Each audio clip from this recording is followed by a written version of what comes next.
Okay, hello, welcome. That looks like 3 o'clock to me, and I like to be punctual, so here we are. My name is Emily Sanzaro. As you can see, my name's on the wall.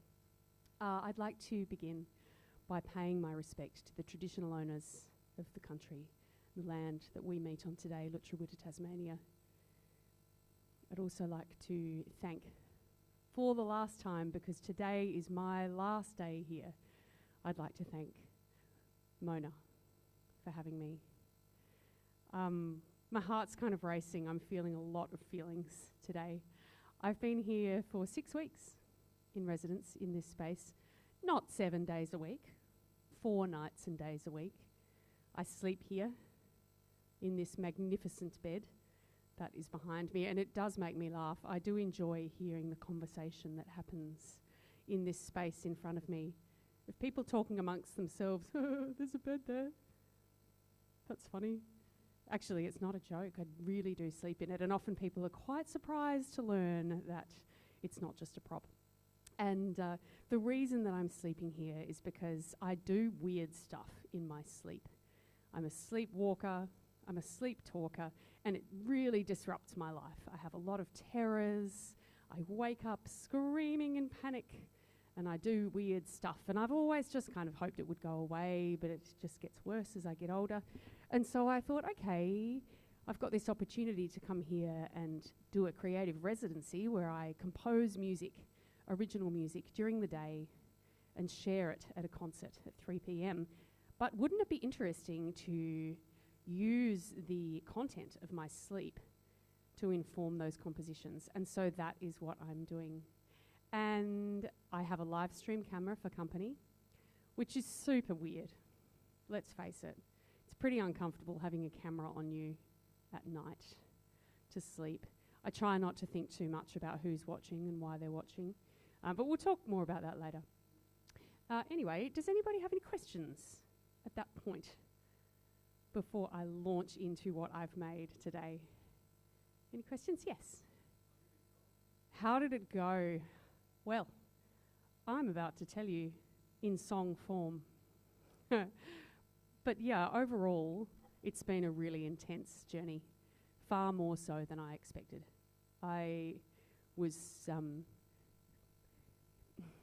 guess it was my idea, and I thought I'd find it a lot easier than I have found it. I thought, oh yeah, I'll do heaps of interesting stuff in my sleep, because usually I do. And then I'll come in and I'll have all this, fodder from the nights, and I'll make this stuff and it'll be just, great. But I just did not anticipate how hard it would be to be alone, how challenging I would find it being in the museum by myself at night, how much of a problem I would have with the dark. It's very dark in this gallery, not so much now. I asked them to turn more lights on, but initially it was a problem. And I'll talk more about that as we go as well. But yeah, and also initially I had a real block around the sleep stuff. I was actually just sleeping incredibly well. And I even had some good dreams, which don't happen very often. But then I thought, well, I've just got to welcome whatever happens. That's okay. It is what it is. But interestingly, this weekend, it's gone bananas. Now, at the very end, I've had so many sleepwalks. It's just all of a sudden happened. And I don't know if it's because early on I wanted things to happen. Whenever I'd meet a front of house staff member, hey, what have you done? Have you done a sleepwalk? What have you done? What have you done? I'm like, nothing yet. It's boring. But that's the thing, isn't it? When you take a risk on something, you can't guarantee what's going to happen. And so I actually love that it didn't end up being what I expected it to be. And turns out I felt a whole lot of feelings. So it's been a really intense personal journey, more so than a thing about making music, although that's happened along the way.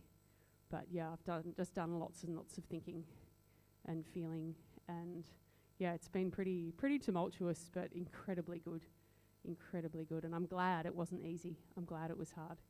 And now I'm at the end, and yeah, it's been great. But anyway, does that answer the question? Sort of, yeah, thank you for asking that question. All right, I'd like to share with you now a thing that I've made. So yesterday, I was a wreck yesterday. I was just full of emotions, just around endings You know, saying goodbye, a good thing that I just have loved has come to an end. I want to hold on. I can't. It has to finish. Tears, emotions, sad, all that. Anyway, I was chatting to Carlos, who works here, and Carlos is a jolly kind of fellow. He's like, oh, it's like an emotional salad. I said, oh, yeah, I like that. I like that, Carlos. And he's like, yeah, that's good. I said I might write a song. He's like, oh, all right then. And so I did. So this is going to be, as is fitting to the concept of an emotional salad, a bit of a dog's breakfast. I've spent most of today painting this wall beside me. So during my time here, I've been filling this space with words. It was initially meant to be a place where I would write the things that I was dreaming, but for the first couple of weeks, I couldn't even remember my dreams. So instead, I wrote down the things that I was thinking and feeling that were pretty strong emotions, and I've become very, very attached to this. But at the end, the thought of letting go of it and having the museum just dispose of it, or, you know, for it to be on the rubbish heap, so to speak, just filled me with sadness, because it means too much to me and I can't take it with me. So my mate Andy had a great suggestion, which was to paint it gold, because all of the writing was gold. So today I did. I painted it, and I cried, and I painted, and I drank espresso martinis, and I painted, and it was really good. Anyway, I'm getting off topic. Emotional salad. Here we go. I've only kind of played it a couple of times, so it's going to be a bit of a mess, but I think that's only right. Thanks for joining me today.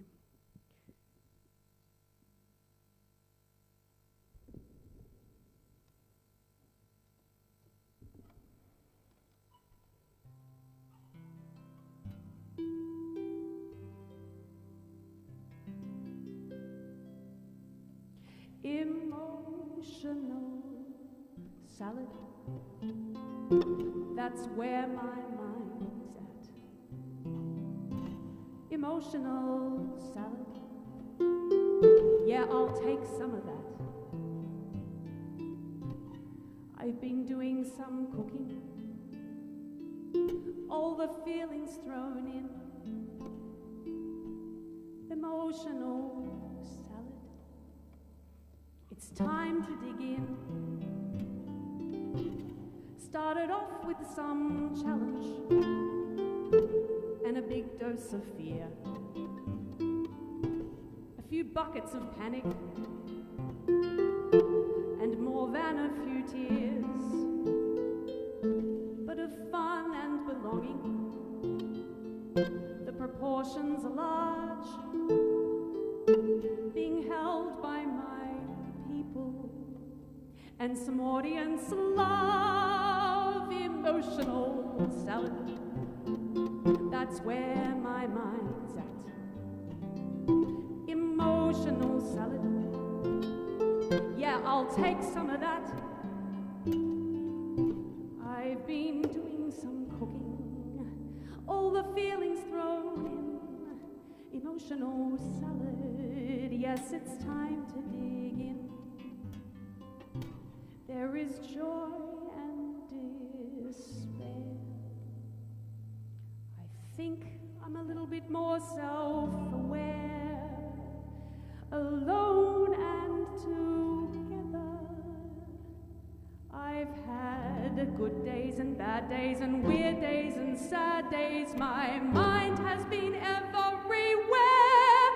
Emotional salad, that's where my mind's at. Emotional salad, yeah, I'll take some of that. I've been doing some cooking, all the feelings thrown. Emotional salad, yes, it's time to dig in.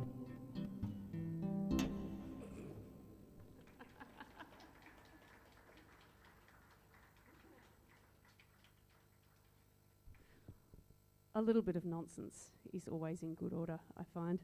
When I'm feeling big feelings, nothing cuts through like a bit of humour. Yeah.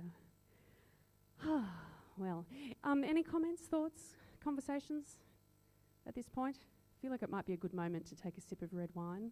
I shall do that. I have a choice of two.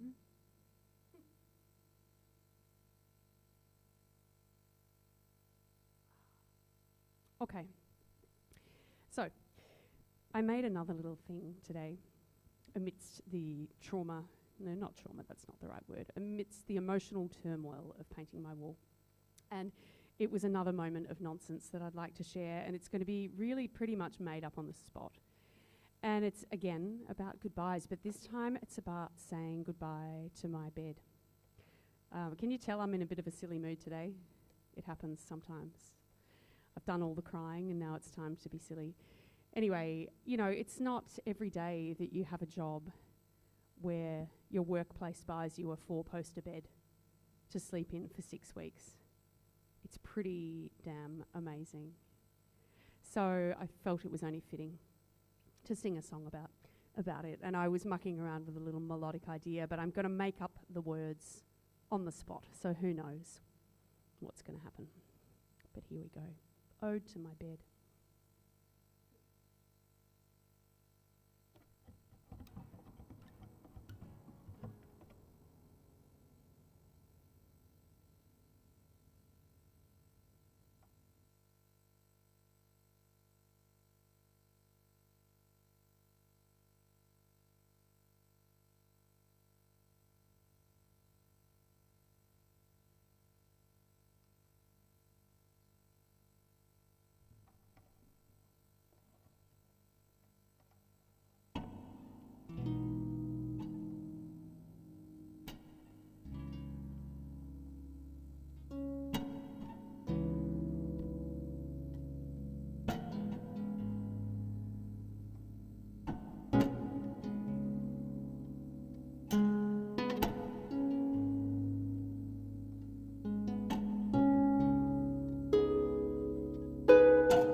So I'd like to sing a song for you on my last day here, a song of love,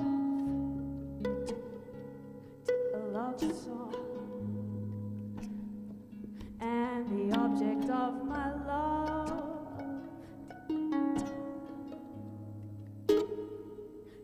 it is my bed. Oh yeah, I really love it, really love it. It's got the most beautiful curtains that I can close to shut out the world, shut out the live stream. Because let's face it, that's creepy, having people watch me in the night.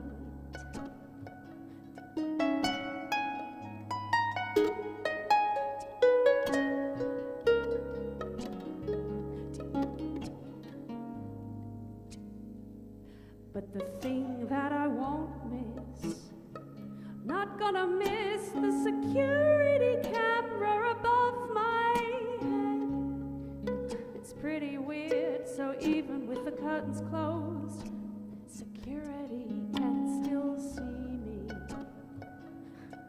It's pretty weird, but I've kind of gotten used to it.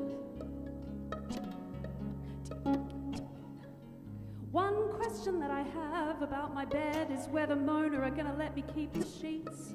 They're really nice.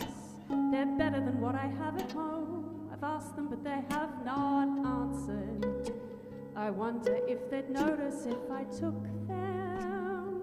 I think I'm just gonna do it. I'm not normally much of a rebel, but I'm feeling like today is the day. They can put it on my tab. Anyway, I feel like I probably don't really have much more to say other than to express gratitude for comfort, safety, feeling cozy was the brief, and they really, really nailed it. Apart from being in a dark and cavernous museum, all alone, at least I got to feel safe in my bed. Yeah, I felt really safe in my bed. It was really good. Apart from the jokes from patrons sometimes being a bit suggestive, I learned to ignore it. Anyway, thank you for being here today. I really love my bed.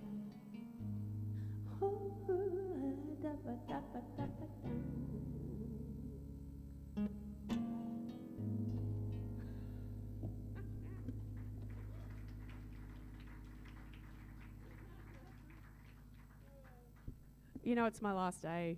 Why not throw caution to the wind and do something strange? Okay. I'd like to share with you now a thing. What am I going to share? I don't come up with much of a plan before these concerts, I have to say. I don't write a set list. I just see where my mood takes me. I might indulge in an original song that I wrote ages ago. It's on my album. I've played it lots of times here because it just makes me feel really good when I play it, and it's called Awaken. Any questions at this stage? Yes. No. No, I leave today. Yeah, there's been so many big feelings. Yeah. Yep. It's been good though. Yep.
Oh, thanks. That was nice. I'm going to take it. Feed my ego.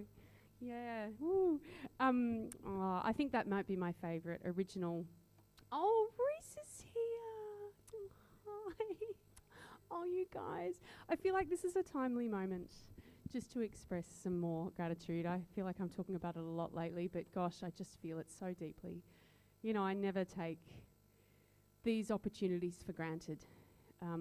And I just can't imagine a better place to work, actually. You know, I kind of float into this place. I've worked at Mona a lot over the years in bits and pieces, but I don't live in Hobart. I live in Launceston, and so I sort of float in and float out, and everyone's always lovely, but I feel like this time, being here for 6 weeks, I've just really got to know people, and I have felt so incredibly supported, loved, held, just great through laughter and tears and fear and stuff. There's just always a hug, always support, always a genuine question of, how are you going? Are you all right? Is there anything you need? I just can't say how great that is, you know, not only to be here doing this thing, which to me is honestly unbelievable. I can't believe I've had this opportunity to do it, you know, just to be here and make and be completely myself, whatever that is, warts and all. But to be supported doing it's so good. So thanks, everybody, for that. There's so many people. I can't thank them all individually, but yeah, just everyone. Yep. Okay, I'd like to play my favourite song that I've written while I've been here. I've written lots of things. I have made at least one thing every day. There's lots of stuff. I'm really grateful for the live stream in the end because I've got a record of everything that I've made.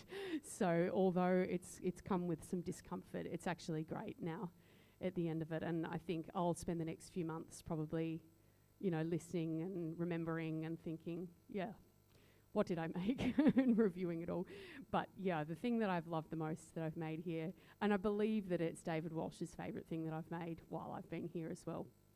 It was inspired by a sleep talk that I did back in week 3. I said 2 words very clearly, and it was back in the time where I wasn't doing much in my sleep. I was just having good dreams, hadn't really done much in the way of sleepwalking. I was just sleeping pretty well. Anyway, my recorder caught these 2 words, risk appetite. Risk appetite. And I thought about that as I trotted along to the shower that morning. You know, I walked through the museum in my pyjamas with my towel and my toiletry bag, and I was in the shower and I was mulling over things, and I was thinking about, well, what does risk appetite mean to me in this context? And I thought, actually, there couldn't be 2 better words for this whole experience, personally, and also in the context of the museum. You know, I mean, it's one thing to perform for people. As a performer, it's what I do all the time. I love it. I love having an audience connection. But normally when you perform, you know, you make a thing or you learn a thing, you practice, you get good at it, and then you decide, okay, I choose to share this now. It's ready. And then you do it on your own terms. But it's a whole different thing to be making in front of people, you know, to be getting up in the morning in my pyjamas, you know, looking not ready for the day, you know, having literally just crawled out of bed and have that visible to literally the world. That's a risk, right? Just a risk to be real. And so that's been a thing. But then also in terms of the museum itself, they've taken a risk on me. And David Walsh, I mean, essentially it was his call to agree to this whole crazy idea that I came up with, to have this whole sleep thing. But yeah, the concept of having an unpredictable and, you know, sometimes doing crazy things sleepwalker in a museum full of valuable art. It's a pretty big risk, really.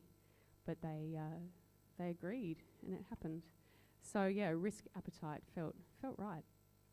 Anyway, as I was in the shower that day, all these words came to me, and I put together this song, and I've really enjoyed playing it here. So I'll play it for you now. I just have to prepare the harp momentarily for that. While I do that, does anybody have any questions? I'm conscious that I talk a lot, but I'm happy to take questions. Is that a hand I see there? Oh. Sure, my harp. You'd like to hear about my harp.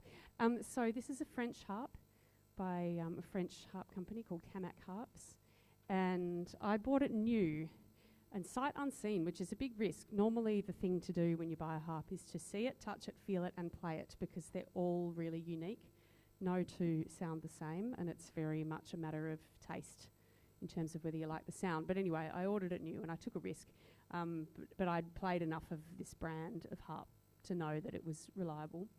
And I saved for a really long time. It was a massive deal to be buying this harp, a huge investment.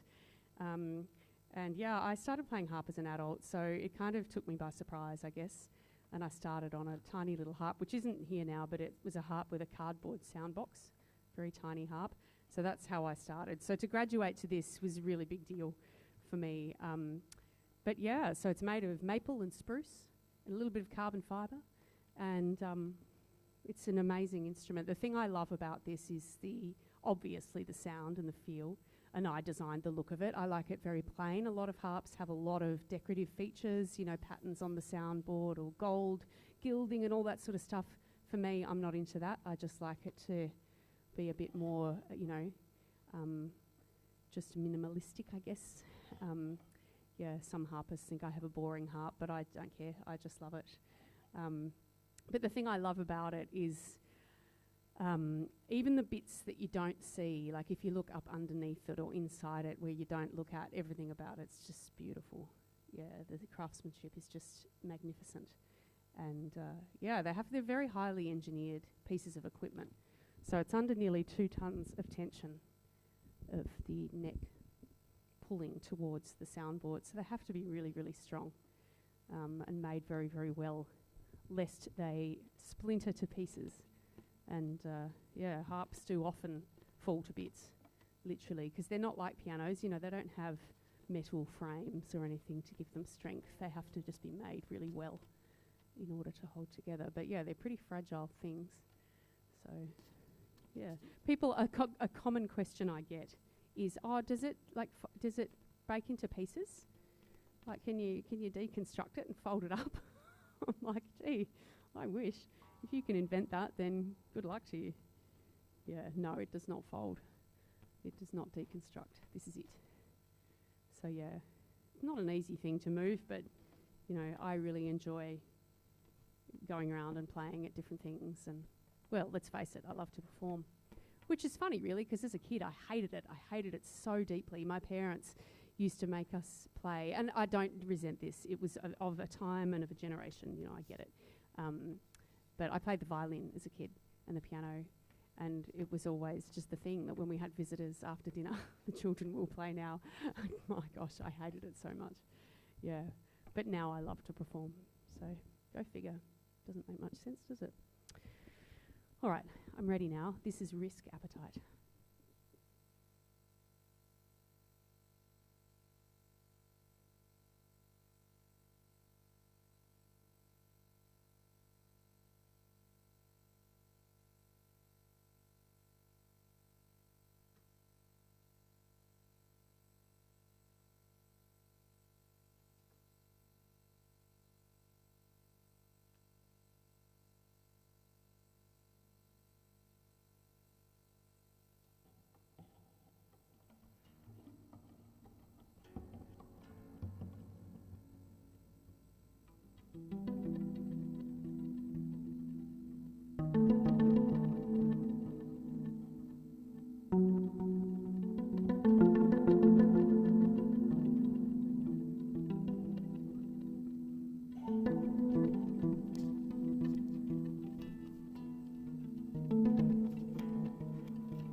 What's your risk appetite? Are you gonna let them see you fight? Let them see you're not alright. What's your risk appetite? Gonna tell them why you care. Gonna feel it when they stare. And when you haven't even done your hair, when your thoughts are everywhere, let them see when you're afraid. Let them hear mistakes you make. When your confidence has caved, when your mind becomes deranged, gonna let yourself be real. Tell them how you really feel. Probably gonna take a fall. Gonna have to risk it all.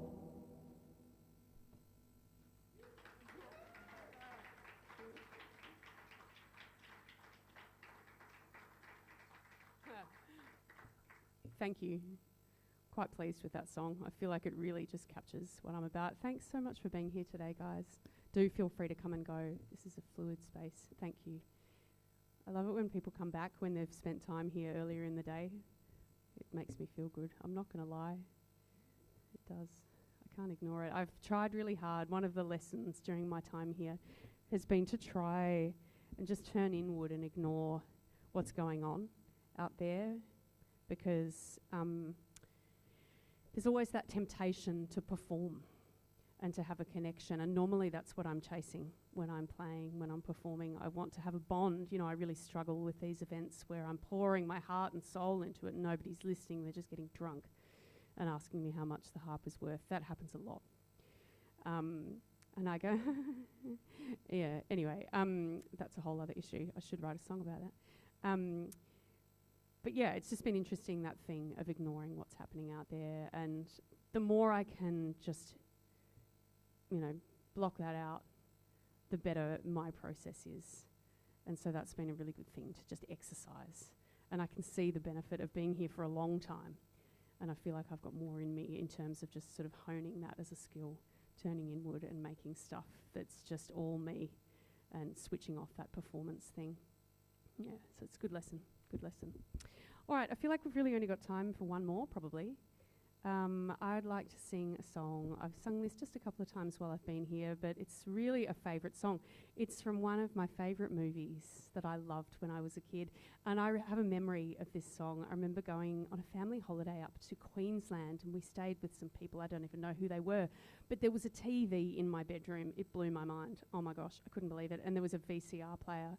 No way. And there was a collection of video cassettes there, and not only was that the case, but one of those cassettes was Willy Wonka and the Chocolate Factory, and I watched it by myself in the bedroom, far out. It was just like so good. Anyway, I love that film. There's so many lines in it that I love. You know how things from your childhood, they just have so much nostalgia and they stand out in your memory. Anyway, this song is from that film. And for me, it really tells a story about this place as well, and about, you know, how we only place our own limits on ourselves, and that if we can just free things up a bit, all sorts of things can happen. All right, I'll do it now, but not before I have a little sip of this.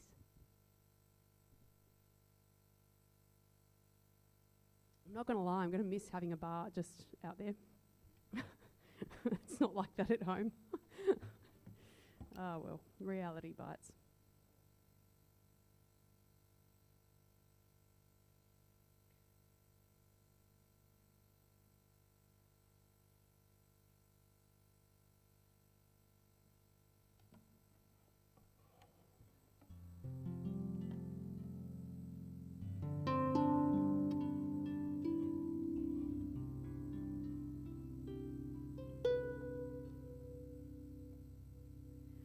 Come with me, and you'll be in a world of pure imagination.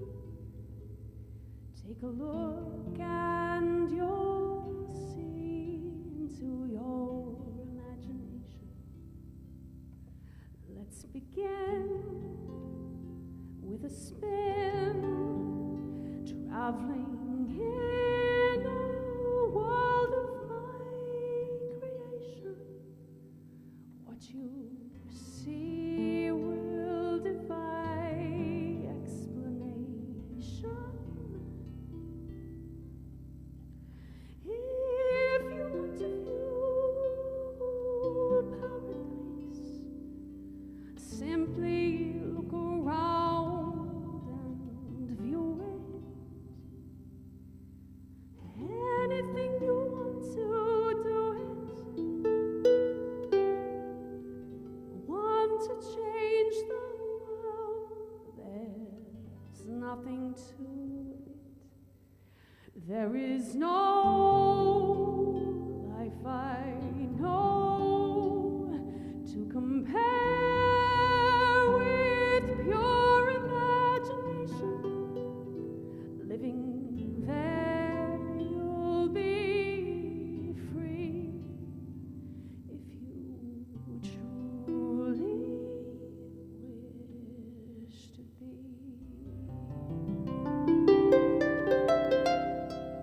If you want to view paradise,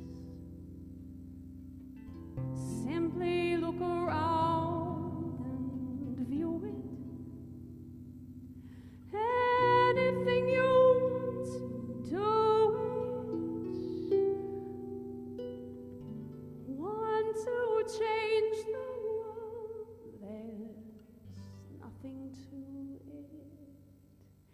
There is no life I know to compare with pure imagination.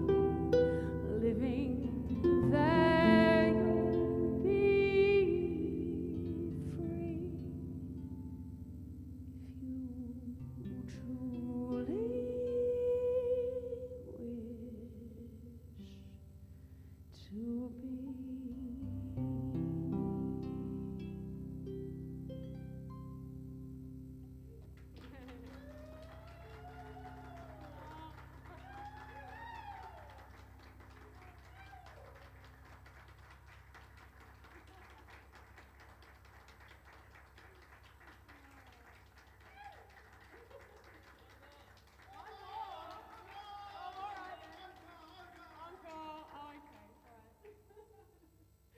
Oh, that's nice. Thank you, everybody. There seems to be a call for one more. Yeah. All right. Well, you know, I've been resisting the temptation to play my favourite songs by other people while I've been here because that's an easy, safe zone for me. It's something I do a lot of and I really enjoy it. But I'm going to indulge in my favourite cover right now to finish my time here at Mona. Thank you, everybody. I cannot thank you enough.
Gosh, thank you so much. Thank you. If you're still here at 4 o'clock, I just have to make sure I remember to let you know that there's an incredible performance happening up in the Nolan at 4 p.m. Danny Healy, amazing jazz musician, and his ensemble of players are playing something utterly joyful up there. Every day I've listened, I've just felt a lot of really positive emotion. You know, I realise that it's not up to me to dictate how you're going to feel. You could feel anything. However, for me, it's a very happy experience. So that's happening up there at 4. Thank you so much for joining me. Thanks, Mona. Until next time. Thanks.